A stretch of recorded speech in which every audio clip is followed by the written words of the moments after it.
ஆதி என்னும் பராபரையே, அன்பான மனோன்மணியே, சோதி எனும் பஞ்சகத்தாலே, சொற்பெரிய கரிமகனே, தீர்த்து கந்தவளே, திருத்துகின்ற குருநாதர்களே, 18 சித்தர்களே, பண்பான பரமசிவமே, ஓதியே ஜோதிடங்கள் உரைப்பதற்கு நாத விந்து வடிவாக நல்ல துணை ஆவீரே.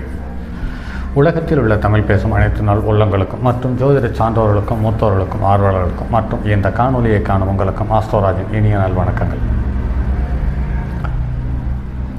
ஆஸ்ட்ரோராஜ் போட்காஸ்ட் என்ற பெயரில் தொடர்ந்து இணையதளத்தில் காணொளிகளை வழங்கி வருகிறோம். அந்த வகையில் அது 4 வகை பிரிவுகளில் அடக்கப்பட்டு ஒவ்வொரு விதத்திலேயும் சில காணொளிகள் கொடுத்து கொண்டிருக்கிறோம். இது அனைத்தும் ஒவ்வொரு தலைப்பிலும் காணொளிகள் தொடர்ந்து வரும். இதை ஒன்று நமது நாகரிகமும் நம்ம கடந்த காலமும் இப்படி இருந்தது என்பதற்காகவும், மற்றும் இதில் ஏதாவது ஒரு சிறு தகவல் ஒரு மனித வாழ்க்கையில் ஒரு குடும்பத்தில் ஒருவருக்கு இது பயன்படுமானால் அது நமக்கு புண்ணியம் என்ற கருத்திலும், இன்று எல்லாமே பணம் என்ற ஒரு ஒற்றை வார்த்தையின் பின்னால் பயணித்துக் கொண்டிருக்கிறோம். இதற்காக சந்தோஷத்தையும் எதிர்கால இலக்கையும் அடைய வேண்டும் என்ற ஒரு இரட்டைப்பட்ட நோக்கத்தோடு, இந்த பணம் இருந்தால் சந்தோஷம் கிடைத்துவிடும் என்ற அதீத நம்பிக்கையோடு செல்கிறோம். ஒரு குறிப்பிட்ட வயதிற்கு மேல் இந்த பணம் நமக்கு உபயோகப்படுவதில்லை என்பது நினைக்கும் பொழுது ஒருவித சகிப்போடு அல்லது சகிப்புத்தன்மையோடு மீதி இருக்கும் காலத்தை வாழ்ந்து கழிக்கிறோம் என்பது சற்று கசப்பான உண்மைதான். இதுதான் யதார்த்தமும் கூட. அந்த வகையில் நாம் சாப்பிடும் ஒவ்வொரு பொருள்களும், ஒவ்வொரு காய்கறிகளும், ஒவ்வொரு தண்ணீரும், ஒவ்வொரு பொருள்களும், சைவம் அசைவம் உள்பட அனைத்தும் ஒவ்வொரு விதமான மருத்துவ குணம் கொண்டவைகள்.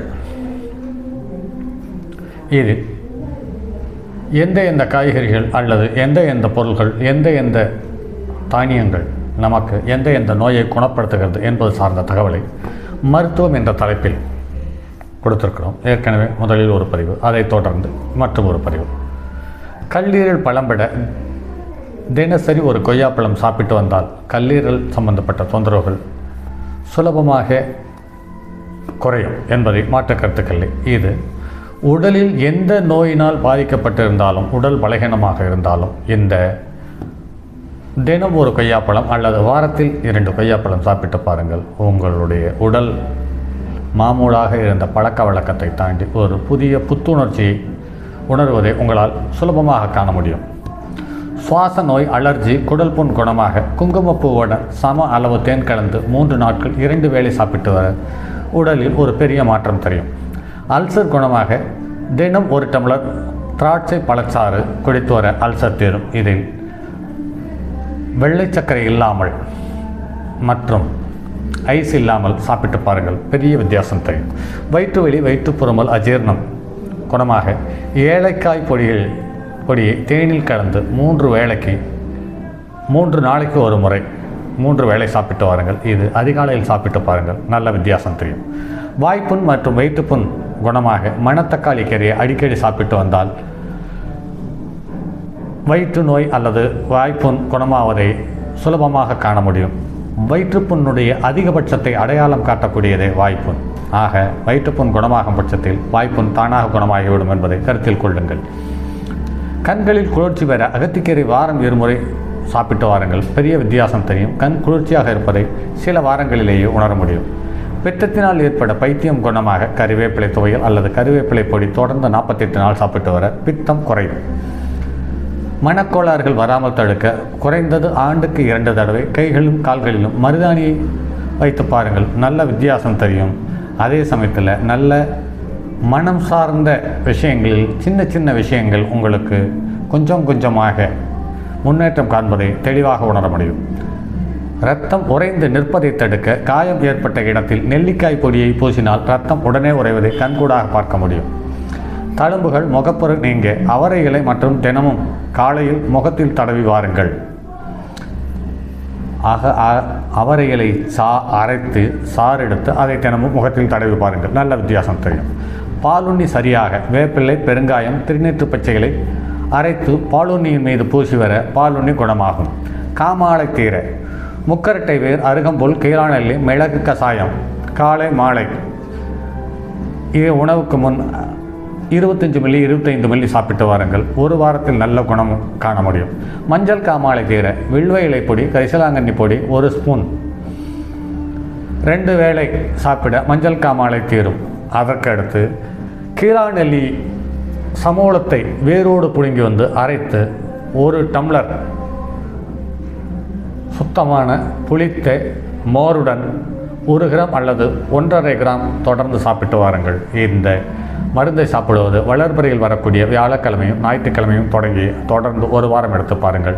நல்ல வித்தியாசம் தெரியும். உடலில் மஞ்சள் காமாலை ஏற்பட்டதற்கான கண்ணில் லேசான மஞ்சள் நிறம் படிந்திருப்பது, கை கால்களினுடைய மேல் பகுதி அல்லது பாதப்பகுதியும் வெளுத்து இருப்பதை, 1 வாரத்தில் அந்த இரத்த ஓட்டம் இருப்பதை தெளிவாக காண முடியும். உள்ளங்கை உள்ளங்கால் வேர்வை நிற்க இளந்தை மர இலைகளை எடுத்து நன்றாக நசுக்கி சாறெடுத்து உள்ளங்கை கால்களில் தடவி வர குணமாகும். நகைச்சுத்தி குணமாக கற்றாழை சோற்றையும் மஞ்சள் தோலையும் அரைத்து விளக்கெண்ணெய் இட்டு சூடுபடுத்தி நகத்தின் மீது பூசலாம். வலி குறையும், படிப்படியாக தொந்தரவும் குறையும். தும்மல் நீங்க தூதுவளை பொடியுடன் மிளகு பொடி சேர்ந்து தேனில் கலந்து சாப்பிட்ட அல்லது பாலில் கலந்து சாப்பிட்டு வர குணமாகும். இறைப்பு குணமாக தூதுவளை இலை, வேர், பூ, காய் கொதிக்க வைத்து கசாயம் வைத்து பாலில் சாப்பிட்டு வர குணமாகும். தைராய்டு பிரச்சனைகளுக்கு கடல் பாசிகளை அடிக்கடி உணவில் சேர்த்து வர விரைவில் குணம் தெரியும்.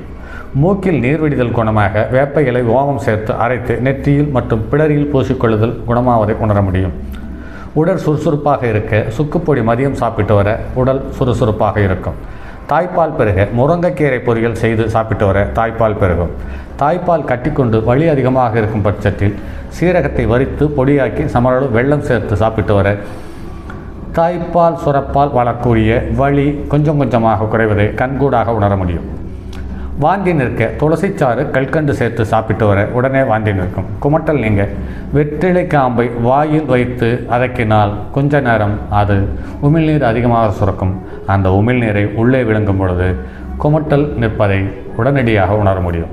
சரி நண்பர்களே, மற்றும் அடுத்தது ஒரு பதிவில் சந்திப்போம். அதுவரை உங்களிடமிருந்து விடைபெறுவது உங்கள் அன்பு நண்பன் எம் ராஜரத்தினம்.